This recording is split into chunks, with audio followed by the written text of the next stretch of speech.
अंजनगाव सुर्जी येथे तालुकास्तरीय शालेय क्रीडा व सांस्कृतिक महोत्सवाला उत्साहात सुरुवात झाली आहे. राधाबाई सारडा महाविद्यालयाच्या प्रांगणात शिक्षण विभाग, जिल्हा परिषद अमरावती आणि पंचायत समिती अंजनगाव सुर्जी यांच्या संयुक्त विद्यमाने हा 2 दिवसीय महोत्सव आयोजित करण्यात आला आहे.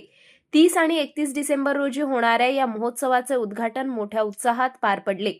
उद्घाटन समारंभाच्या अध्यक्षस्थानी अमरावती लोकसभा मतदारसंघाचे खासदार बळवंत वानखडे होते, तर उद्घाटक म्हणून दर्यापूर विधानसभा मतदारसंघाचे आमदार गजानन लवटे उपस्थित होते. विशेष अतिथी म्हणून अमरावती जिल्हा परिषदेच्या मुख्य कार्यकारी अधिकारी संजिता मोहपात्रा, अंजनगाव पंचायत समितीच्या गटविकास अधिकारी कल्पना जायभाये आणि गट शिक्षणाधिकारी सुधीर खोडे यांनी उपस्थिती लावली.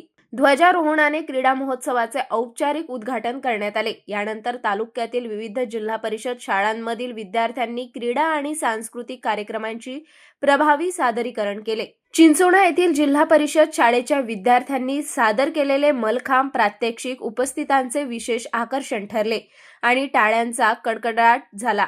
यावेळी बोलताना मुख्य कार्यकारी अधिकारी संजिता मोहपात्रा म्हणाल्या, आपण घेत असलेल्या पगाराचा काहीतरी मोबदला समाजासाठी द्यायला हवा. शिक्षण हे अमृत आहे. शिक्षणामुळेच आज मी या पदावर आहे, असे सांगत त्यांनी शिक्षणाकडे समाजसेवेच्या दृष्टीने पाहण्याचे आवाहन केले. दरम्यान शिक्षण विभागातर्फे संजिता मोहपात्रा यांच्या जीवन प्रवासावर आधारित एक भावनिक नाट्य सादर करण्यात आले.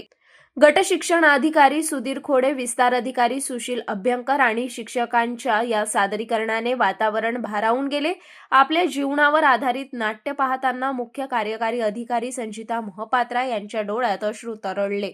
क्षणभर त्यांना भावना आवरता आल्या नाहीत. या कार्यक्रमाला तालुक्यातील जिल्हा परिषद प्राथमिक शाळांचे शिक्षक, शिक्षिका, विस्तार अधिकारी, केंद्रप्रमुख आणि मोठ्या संख्येने विद्यार्थी उपस्थित होते.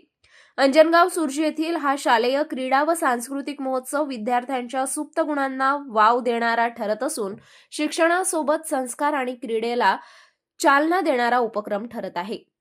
करायला पाहिजे. कोणाच्यासाठी पॉवर किंवा पैसे महत्त्वाला नाही असायला पाहिजे. तुम्ही समाजासाठी काय करू शकतात, सर्वांना कसं मदत करू शकतात, हे तुमच्यासाठी खूप महत्त्वाचं असायला पाहिजे. मी एक अधिकारी आहे, माझं काम आहे शाळाला भेटी देणं, माझं काम आहेत सर्व मुलांचं चांगलं शिक्षण, आरोग्य ह्याच्यावरती कामं करणं.